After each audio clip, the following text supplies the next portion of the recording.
I'm going to try to keep it together here. Just last year, Phil Spencer, the CEO of Xbox, stepped forward to say that increasing prices over $70 would be manipulative.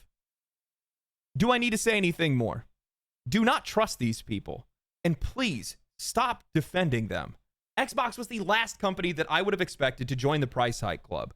Because while I will largely applaud them for getting rid of console exclusivity, I think that that's generally a good thing. And I know that there is a broader strategy to these price increases. It still doesn't make sense. Not from a player's perspective, and definitely not even from a business perspective. Outside of a couple of decent games, Xbox first-party titles just aren't good. People are not going to be lining up to spend $80 on an Xbox game right now. You might get a handful, but not nearly as many as you're going to need. And it feels like every single time they go to pick up a publisher or a studio, they find a way to ruin it in one way, shape, or form, except for Activision Blizzard King. And, well, you can't necessarily ruin what is already effectively video game Satan, so there you go. You don't have the faith of the vast majority of players that play video games today. You are the weakest of the three platform holders. You are years behind in console sales, and you're increasing prices across the board. What are you doing? I know what you're doing. You're terrified because Xbox, like all of these other companies, have built their castles on sand. And because of rising development costs, because you guys consolidated your industries overseas and now are threatened by tariffs, because piracy is on the rise, because indie developers are putting out breakout hits, because the EU Commission is now targeting microtransactions. The tide is coming in, and you're all about to be washed out. Initially through GameStop, Xbox announced price hikes across the board, increasing the price of digital games up to $80 starting next year, and increasing the price of their hardware and accessories anywhere from $20 to $30 to even charging $729 for the Xbox Series X 2TB console. More expensive than the PlayStation 5 Pro. Pricing yourself higher than your competition who's outselling you 3-1 is a bold strategy and not one that I was expecting. At the end of my Oblivion video, I had said I don't trust these companies to make smart choices, and I hate being right. At first, I thought Xbox was pricing the Oblivion remaster at $50 as a direct response to Nintendo increasing their prices and dropping their Zelda remaster at $90. And honestly, I still think it was. Asmongold nailed it on Twitter. He said that 2025 and 2026 will be the years of remasters and remakes, cheap to create compared to a new game, quantifiable existing audience, boost visibility for upcoming titles, Gears of War E-Day, little to no risk of controversy or boycott, literally the easiest W in the industry right now. Honestly, I cannot believe that this guy can find time to post industry insights while also doing home improvement. But honestly, he's not wrong, especially when that remaster is as transformative as Oblivion's, and especially if it's priced fairly. New releases are a minefield right now, plagued by creative missteps, content that nobody asked for, and player backlash. So returning to the past makes sense. Players want something familiar, something proven. Reviving these beloved games with modern upgrades is a great way to answer that call while avoiding any backlash that's been plaguing a lot of these new IPs and modern releases. Though Oblivion censorship has raised some eyebrows. But the part that Asmon glossed over, the part that deserves a little bit more attention here, is that this isn't just a visibility boost. It's Xbox clawing back into relevance. These aren't just nostalgic remasters, these are cultural recall grenades. And with the $40 Gears of War remaster seemingly aiming at the exact same level of quality as the Oblivion one, Xbox has found a strategy that actually makes sense. Cost-effective, high-quality reminders of what the brand used to be and used to stand for. These games aren't locked behind exclusivity either. They're multi-platform, meaning that Xbox gets to reintroduce itself to players they've either lost or never had. And I'll be honest, I think this is smart. But here's the problem. It completely undercuts their justification for the price hikes everywhere else. Let's be real, Xbox is the last company that should be selling $80 games. Their recent titles have not earned it. When I think of an $80 game, I could maybe spend that on Elden Ring, Baldur's Gate 3, Kingdom Come Deliverance 2, Armored Core 6, games that gave me something complete, something real. I'm not thinking Halo Infinite, Avowed, or Starfield, and sure, that's subjective, but it's also about standards. Larian, Warhorse, From Software, they're not milking players through microtransactions. They're not nickel and diming people with battle passes and half-baked launches. They sell you a game. That's it. Now, Xbox, on the other hand, survives off of the back of Call of Duty microtransactions and reoccurring subscription revenue. Their games have not hit. Their platform sales are down, and now, with the excuse of Nintendo increasing their prices to $80, opening the floodgates, Xbox is the first in line to raise their prices across the board. Games, hardware, all of it. It doesn't feel strategic. It feels desperate. I mean, just last year, Phil Spencer said that raising prices beyond $70 could become manipulative. In his words, we went through COVID. We found more ways of getting more money per player. I think that at some point you reach the peak of that. And frankly, it could go to places that are manipulative. And I'm not a big fan of that.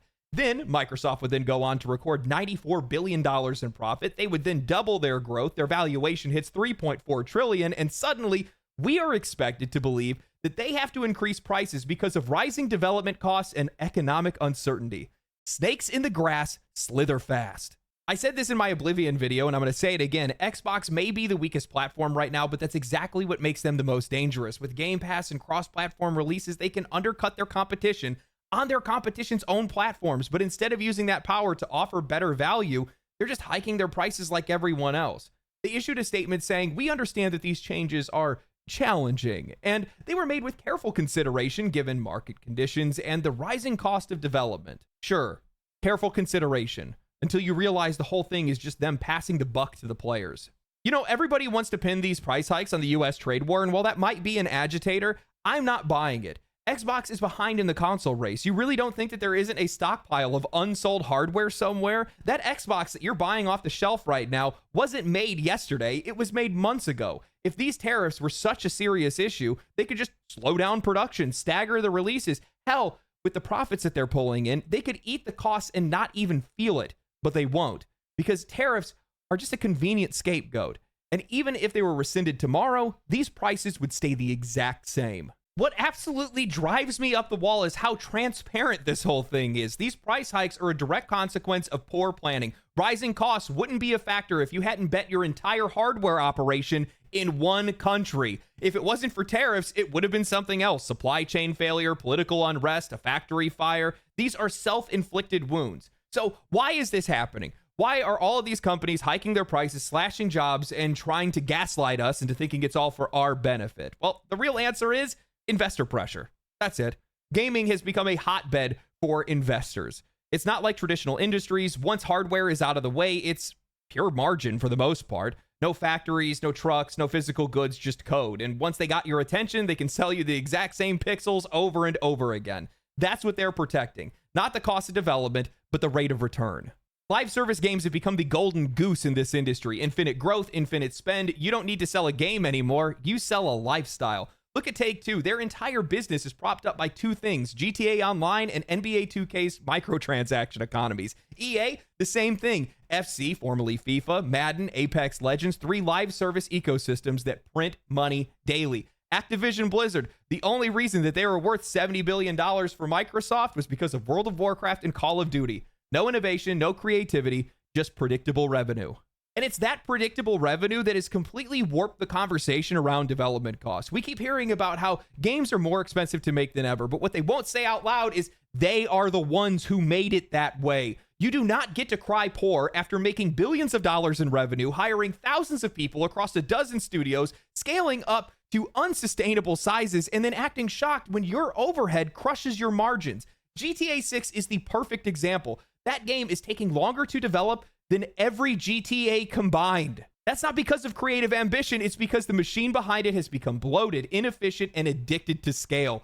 That's not spending smarter. That's spending more. And they're expecting us to pay for it. What makes this all the more frustrating is that this industry is not struggling. Not even close. The last 30 years have been defined by record-breaking profits year over year over year. Xbox just had its best year ever. None of these companies are tightening their belts. Their executives aren't taking pay cuts. There's no scaled back bonuses, just mass layoffs and price hikes because they want to keep the party going at the top while cutting off everything else or just making you pay for it. And that's the thing that they don't want you guys to think about. This isn't about inflation. It's not about tariffs. It's not about rising development costs. It's about control. Xbox wants these price hikes. Ooh, they want them badly because if they can make traditional gaming so financially exhausting, $80 games, $700 consoles, $100 accessories, so they can herd their players towards services that they can control. Live service games, free to play, Game Pass, cloud gaming, controlled storefronts, closed ecosystems. The long game. They're just trying to boil the frog. These guys aren't even competing with each other anymore. It's so transparent. Microsoft buys Activision for $69 billion. Sony buys Bungie for $3.6 million. These aren't random events. These are symptoms of a market consolidating so aggressively that there is no pressure to undercut each other. No official collusion, just a shared understanding that if they all raise prices together, the customer will have nowhere else to go. And the worst part is they're doing it like it's going to benefit the industry in some way. They blame global instability, rising costs, economic pressure, but they're just using it as a smokescreen to justify whatever their next gamble is, the next experiment. All of it, every last move is designed to shift the cost of their mistakes onto you. This isn't a strategy, it's survival. It's desperation that's dressed up in a suit and tie. And the more they raise the floor, the more players are going to start looking for the exit. Man, Xbox really loved that quote from Ubisoft. Players need to get comfortable not owning their games. They thought to themselves, that's a strategy. That's a plan we can get behind. Let's make the market so uncomfortable for players to own anything, to own games or to own hardware, that the low income and middle income customers are likely to take the bait and go for Game Pass or go for cloud gaming or any of these other subscription services. Because why would I pay $80 when I could pay $20 a month and play all of these games rather than just get one little measly game? I mean, these services are so fair. They're so cheap.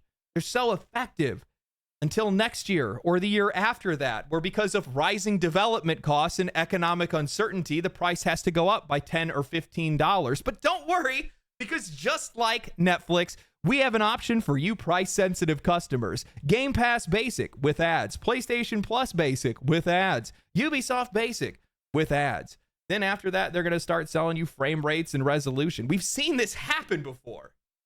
Like, I don't understand how people think that this isn't going to happen. I've had people push back on it. That's not what's going to happen. What? Are you stupid? You deserve to pay these prices. Gaming is slowly being monetized into a hellscape like every other industry that's out there. And it's all to attract more investors. Notice how every single year they have to break record profits. Higher and higher and higher and higher without ever trying to lower their floor. The funny thing is, this isn't like any other industry. We have options. We can go anywhere else that we want to. Hell, we're not even buying most of your games to begin with. I don't think that they understand how much trouble that they're in right now. Because, one, I don't even think players are going to buy into this. I'm sure that there's going to be some people that are going to hop on the train of some of these bigger games that are going to come out that we know for a fact are actually good. And if it's $80, people will still pay for it. But for the most part, when I talk to other people about these price changes, when I see my YouTube comments or I see things that people say on Twitter, it's apathy more than anything else. They don't care. Okay, I wasn't going to buy it anyway. That's the attitude that I'm seeing. I mean, all of this price pressure that we're seeing right now is coming from AAA, which nobody's really buying right now. Sure, a couple of those games are doing well, but the vast majority of them are not. Why would I want to spend $80 to play Fable next year when I could use that money to buy 2 Expedition 33s? Doesn't make any sense. You know, the worst part is they need to charge a lot more than $80 because the EU is about to pull the rug right out from underneath these guys. You know what I find interesting? Players aren't yelling anymore, not like they used to. We've been through the same outrage cycle so many times that the tone has shifted. When people are talking about $80 games or $700 consoles now, it's not anger, it's apathy. The reaction isn't don't do this to us, it's go ahead and destroy yourselves. I think that's where I am with a lot of this right now. I find their missteps to be more entertainment than their games are anymore. The bad games, the price hikes, the censorship, the controversy, sitting back and watching PlayStation continue to chase the live service ghost as Marathon and Arc Raiders drop their alpha tests right next to each other, and the contrast between the two couldn't be any more glaring. Marathon losing players every single day their alpha was out, while Arc Raiders kept growing. One game feeling like it's going to be the next big thing, and the other one feeling like a trend chaser that's trying to fit in with the cool kids. Again, another game being made by a studio with half of the amount of developers. The highest levels of this industry have become so disconnected and so corporatized that they are blind to what players want. They think that our complaints are nothing more than whining. They listen to their board of directors or their sensitivity training. They're more worried about their next earnings call than the customers. We've become the last thing on their minds. And when you ignore us, we start to ignore you. Your games, your platforms, eventually all of it becomes a symbol for everything that people don't want or want to support. So we start going somewhere else. And that's exactly what's happening right now. I mean, the 3 highest player rated games of this year so far are Expedition 33, Blueprints, and Split Fiction. All of them launched at $50 or less. Split Fiction just passed 4 million copies sold. Expedition 33 hit 2 million copies sold in 2 weeks. Games made with a fraction of the money in a fraction of the time with a fraction of the developers, providing exponentially more creativity and enjoyment. These aren't flukes, these are signals, and they're being ignored. These publishers are still operating like it's 2016, thinking that a massive budget, cinematic trailers, and a big IP is enough to be able to capture everybody's attention. But markets have changed. Markets do change. Just look at the top games on Steam right now. Most of them are cheap, old, or indie. Outside of Baldur's Gate 3, it's almost impossible to find a full-priced game that has cracked the top 10 for longer than a week. That's why these price hikes just don't make any sense to me. A study last year showed that nearly 60% of all playtime was spent in games that are more than 6 years old. The only new titles that have seemed to be able to break through are either free-to-play, high-effort indie titles that are priced fairly, or massive AAA projects that actually deliver what players are looking for, like Monster Hunter Wilds, Kingdom Come Deliverance 2, Black Myth Wukong, or Space Marine 2. So while these companies keep tightening their grip, pushing subscription models, raising base prices, and padding every single experience with battle passes and microtransactions, they're missing the bigger picture. The model they're chasing is already collapsing. I mean, take a look at high-budget movies and streaming services right now. The same industries that these guys are trying to emulate are already burning out. Just last year, PC Magazine published a report showing that internet piracy is on the rise again, up 36% from 2020. Why? Because content is fragmented across multiple services, prices keep going up, and value keeps going down. Does that sound familiar to you guys at all? According to the study, piracy sites received 141 billion visits in the last year alone. That's more than the height of COVID lockdowns. The US leads the charge in piracy traffic, and it's not just movies and television anymore, it's games too. Because when you lock all that content behind 6 different paywalls and continue to raise the prices, well, people don't get mad. They just find another way. So audiences today are either avoiding these products altogether, or they're subverting the system to be able to find them for cheap or for free, making all these high budget projects nearly impossible to find a profit in. But that's okay, right? Because I mean, they still have all that microtransaction income to be able to fall back on. Well, I wouldn't be too sure of that. Over the last few months, the European Union has ramped up its efforts to clamp down on what they call predatory monetization practices in gaming, all stemming from complaints about a mobile game called Star Stable Online, but it's quickly ballooned into something much bigger. The EU is now investigating the use of dark patterns, FOMO-driven events, psychological currency obfuscation, and the lack of return policies for in-game purchases. If these rules go into effect, and there is growing pressure to make this law, it won't just affect mobile games, it will impact everything. And I can already hear the counter-argument for this. They'll just make a different version of the game for other regions, but that's not going to happen. That's not how modern global releases work anymore. Look how every gacha game or every RPG now shows its drop rates and its gacha rates, and that's all based on a law from China. It tends to not really be worth the effort or the cost to manage different versions of the game, and plus on top of that, their motivations to make a different version of the game would be so transparent that it would beg litigation. I'm telling you right now, if a return policy becomes mandatory in one region, it's going to be implemented everywhere, and that alone could shatter the very foundation of this entire microtransaction economy. Because these purchases are not made out of value, they are made out of impulse. They are emotional, compulsive, dopamine-driven decisions designed to wear off quickly. That's what they want them to do. And if you give people a few hours to reconsider and refund those purchases, the entire system collapses. And that's not hyperbole. Keep in mind, the biggest publishers in this industry, EA, Take-Two, Microsoft, Sony, Epic, they are all held up by this model. Anything that could disrupt the balance of it would threaten to break the entire thing. Right now, most of the industry's revenue isn't coming from games, it's coming from that ecosystem. Epic has Fortnite, EA has FC, Apex Legends, and Madden, Microsoft has Call of Duty, Nintendo is pulling in billions from the Pokemon titles, and Sony, well, we already know they've been desperately trying to chase live service games for years, but this is the only path they have. This is their only path to growth. This is the only path that investors understand. And without them, they're nothing. In 2025 alone, Microsoft's content and services revenue went up by 8%, not because of great new games that they had released, but because of subscriptions and microtransactions. When they acquired Activision Blizzard in 2023, their overall gaming revenue jumped by 49%. Content and services, meaning reoccurring payments and microtransactions, grew by 61%, consuming the vast majority of their earnings.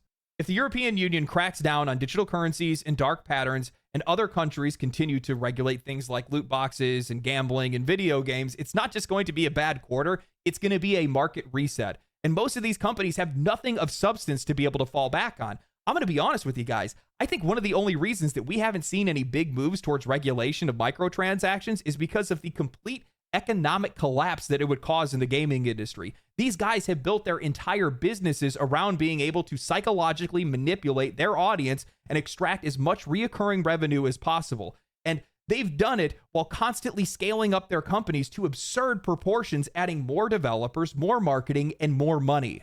And they've gotten used to this arrangement. The industry is wildly underregulated, which is exactly why it's grown so fast and attracted so much outside capital. But that gold rush is coming to an end. Because if consumer protections start forcing these companies to act ethically or even transparently, the entire business model falls apart. And of course, things are only getting worse for these guys, because add to the fact that one of their hidden revenue streams just got unraveled. Ubisoft is currently under legal fire for allegedly harvesting behavioral data through their online-only single-player games and likely their multiplayer games as well. That's why these guys wanted us to be online all the time. Data that they can analyze, sell, and use to manipulate the players, all without ever asking for permission. This is what the modern gaming industry is built on right now. Addiction loops, monetization funnels, data mining, and psychological manipulation that's disguised as entertainment. And now that that's all starting to collapse under regulatory pressure, under consumer fatigue, under the weight of a leaner, smarter, and more successful indie scene, these guys are panicking. They're raising their prices, they're pushing subscriptions even harder, they're throttling features and slapping paywalls on content that used to be free. I mean, it's now rumored that Call of Duty is going to start to paywall their events and gameplay modes.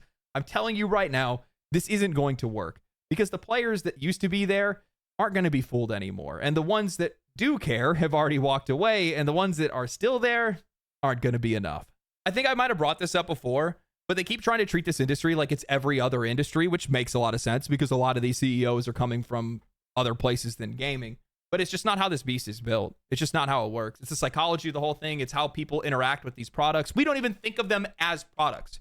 We think of them as games. We think of them as experiences. We think of them as worlds that we're visiting, as memories that we are having, as memories that we are sharing, ones that we plan on returning to or may return to in the future or whatever it might be. And we play these games. We don't consume them. And that's a completely different interaction than you see in a lot of other industries. And I think that they've lost touch with that. And I think that's more evident by the day, to be honest with you. They left the players behind. They've been making worse games. They've been trying to monetize them even further. And even if they can make a good game, it's likely too expensive for us to buy, or it's too expensive for them to make. I mean, look at how high these guys have risen the stakes for themselves. Grand Theft Auto 6 is estimated to be $2 billion in development costs. That is insane. You cannot keep up with that. You can't even compete with that. Effectively, to just make what the AAA industry is supposed to be making in the first place. They have to sell like 30 plus million copies to be able to break even after fees and things like that on other platforms. They can pull that off, but the vast majority of the industry doesn't stand a chance. Are you kidding me? But these are the costs that continue to rise. They keep doing this to themselves. They keep scaling up and scaling out, and they use subscription services and microtransactions to be able to offset that growth and show that perpetual record-breaking growth that they need to show to their shareholders, because most of these CEOs are paid in stock options to begin with that never take pay cuts, by the way, regardless of how many people they lay off or how bad their business does. Notice most of these gaming CEOs never lose their job. You know, and with the subscription services, I think it's going to be around. I think it's going to stick around, but I don't think it's ever going to be as popular as these companies are hoping it's going to be.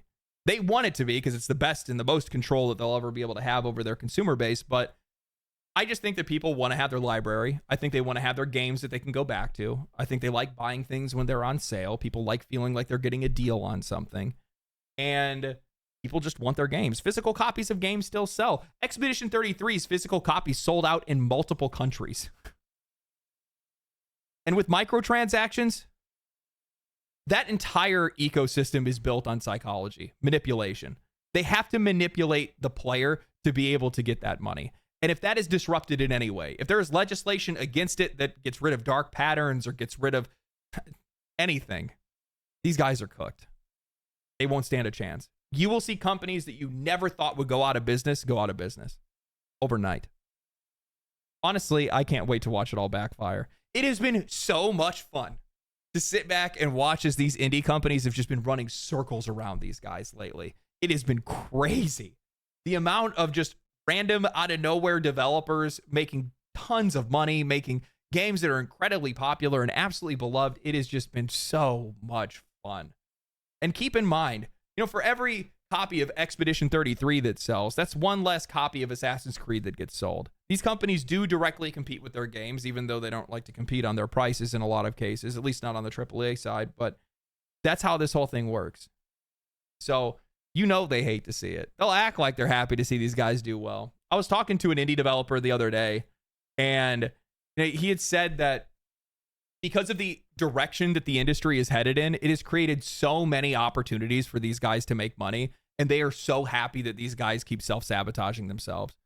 He's like, it has never been better to be an indie dev. I told him, you guys are making it where it's never been better to be a gamer. So, hope you guys enjoyed the video. If you guys did enjoy the video, subscribe to the channel, comment down below, like the video, share the video, and come follow me on Twitch. I'll be streaming today, actually. So, yeah. Stay cool, stay righteous, stay safe. Catch you guys in the next one. Peace. Family, family, family, family.